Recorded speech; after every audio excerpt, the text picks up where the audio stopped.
শ্রদ্ধেয় দর্শক মণ্ডলী, আমাদের মানব দেহে 5টি অর্গান বা অঙ্গ আছে যাদেরকে আমরা ভাইটাল অর্গান বলে থাকি।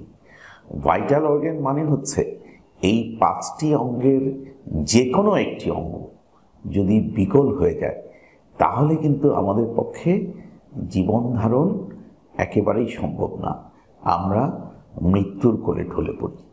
এই 5টি অর্গান হচ্ছে, আমরা যদি উপর থেকে আসি তাহলে ব্রেন, হার্ট, লাং, কিডনি এবং লিভার। তো আজকে আমরা যেটি নিয়ে আলাপ করব সেটি হচ্ছে লাং, বাংলায় যাকে আমরা ফুসফুস বলে থাকি, যেটি বক্ষের দুই দিকে দুটি ফুসফুস থাকে। আমরা হার্ট ফেলিউর সম্পর্কে জানি, কিডনি ফেলিউর সম্পর্কে জানি, কিন্তু লাং ফেলিউর বা রেসপিরেটরি ফেলিউর সম্পর্কে খুবই কম জানি।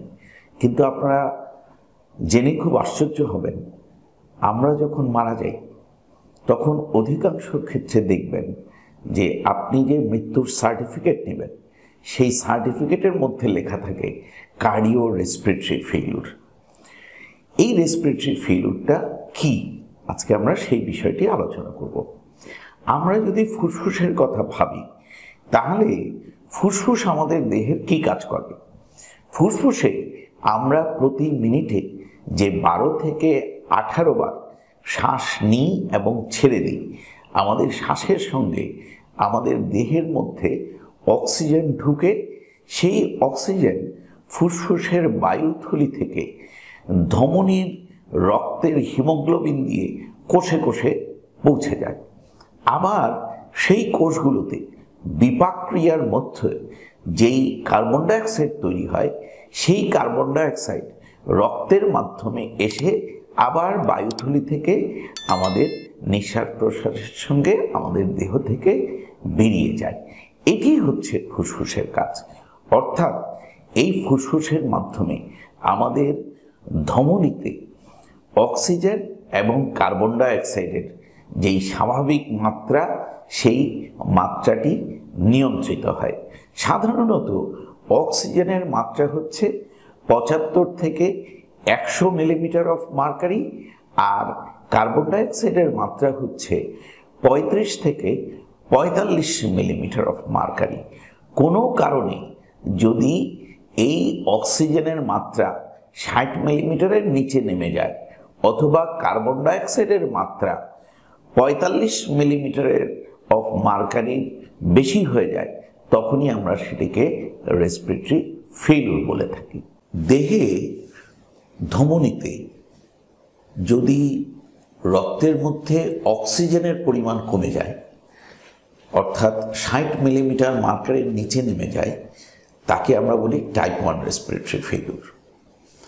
আর যদি অক্সিজেনের মাত্রা স্বাভাবিক থাকুক বা কমে যাক, কিন্তু কার্বন ডাইঅক্সাইডের মাত্রা যদি 50 মিলিমিটার মার্কারির বেশি হয়ে যায়, তখন তাকে বলে টাইপ 2 রেসপিরেটরি ফেলিউর।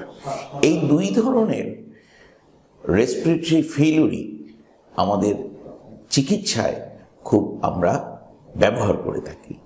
সাধারণত type 1 respiratory failure asthma, pneumonia, ILD অথবা রোগীর ফুসফুসে বাতাস ঢুকে যাওয়ার যে রোগ নিউমোথরাক্স, এই ধরনের রোগে হয়ে থাকে।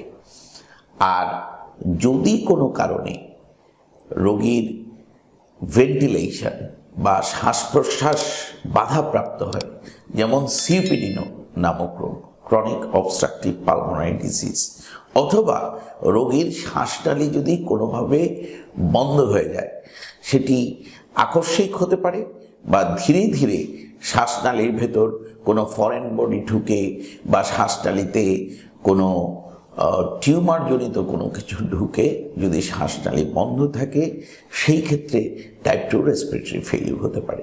এবং অ্যাজমা রোগী যদি খুব সিরিয়াস হয়ে যায়, সেই ক্ষেত্রেও কিন্তু টাইপ 2 রেসপিরেটরি ফেলিউর হতে পারে। টাইপ 1 রেসপিরেটরি ফেলিউর রোগীরা শ্বাসকষ্ট নিয়ে আসে এবং তাদের দেখা যায় যে পরীক্ষা করলে হৃদস্পন্দনের গতি 100-র বেশি হয়ে যায়। তারপর শ্বাস প্রশ্বাসের গতি যেটি স্বাভাবিকভাবে 12 থেকে 18 থাকে সেটি 20-এর বেশি হয়ে যায়। তারপর আরও যদি আমরা দেখি তাহলে দেখি যে রোগীর ঠোঁট, জিহ্বা এবং আঙুলের অগ্রভাগ নীল হয়ে যায়, যাকে আমরা মেডিকেলের ভাষায় সায়ানোসিস বলে থাকি।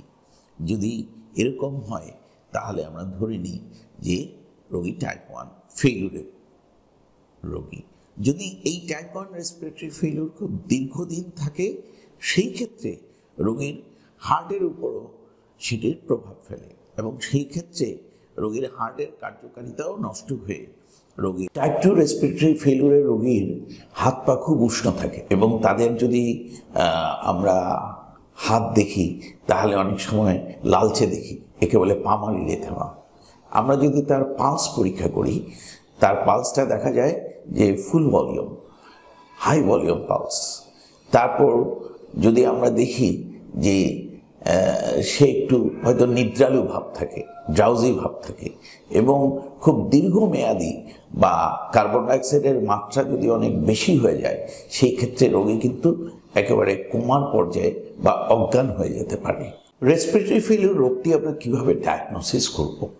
রেসপিরেটরি ফেইলিউর রোগের ডায়াগনোসিসের জন্য আমাদের রোগী আমরা যদি চেম্বারে দেখি অথবা রোগী যদি ওয়ার্ডে আসে, যদি সেই রোগীর শ্বাসকষ্ট থাকে আমরা তাৎক্ষণিকভাবে পালস অক্সিমিটার দিয়ে দেখতে পারি যে রোগীর অক্সিজেন স্যাচুরেশন কত।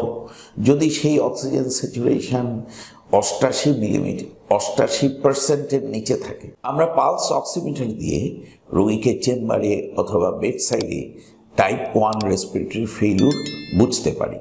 যদি 88%-এর নিচে থাকে তাহলে আমরা ধরে নিই টাইপ 1 ফেইলুর। কিন্তু আমরা টাইপ 2 ফেইলুর পালস অক্সিমিটার দিয়ে দেখতে পারি না। টাইপ 1 ফেইলুর এবং টাইপ 2 ফেইলুর সঠিকভাবে ডায়াগনোসিস করার জন্য আমাদেরকে রোগীর অবশ্যই আর্টেরিয়াল ব্লাড গ্যাস অ্যানালাইসিস করতে হবে। সেই ক্ষেত্রে ল্যাবরেটরিতে নিয়ে রোগীর হাত থেকে রেডিয়াল আর্টারি অথবা পায়ের ফিমোরাল আর্টারি থেকে মনে রাখতে হবে এই রক্তটি যেন ধমনী থেকে নেওয়া হয়। যদি সেটি ভেনাস ব্লাড নেয় তাহলে কিন্তু অনেক ক্ষেত্রেই আমাদের এই ল্যাবরেটরি রিপোর্টে বিভ্রাট দেখা দেয় এবং আমরা এই রোগের রেসপিরেটরি ফেইলুর ডায়াগনোসিস করতে গিয়ে বিভ্রান্ত হই।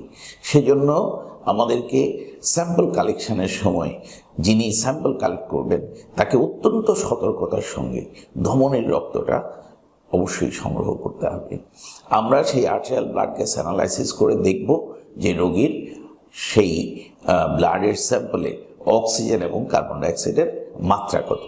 এই গেল যে তার রেসপিরেটরি ফেইলুর আছে কিনা, এবং রেসপিরেটরি ফেইলুরের সঙ্গে অন্য আরও যেসব আমরা রোগের কথা ভাবছি যে তিনি অ্যাজমা, সিপিডি, আইএলডি এইসব কোনো রোগে ভুগছেন কিনা, সেই রোগগুলো ডায়াগনোসিসের জন্য আমরা রোগীর অন্যান্য পরীক্ষা যেমন এক্স রে, প্রয়োজনে সিটি স্ক্যান, ইসিজি, ইকোকার্ডিওগ্রাফি এই পরীক্ষাগুলোর সহায়তা নিতে হতে পারে। রেসপিরেটরি ফেইলুর চিকিৎসার জন্য প্রথম যেটি করতে হবে, আমি পরীক্ষা করার আগেই ব্লাড স্যাম্পল নেওয়ার আগে প্রথম কাজ হবে রোগীকে অক্সিজেন থেরাপি শুরু করে দেওয়া।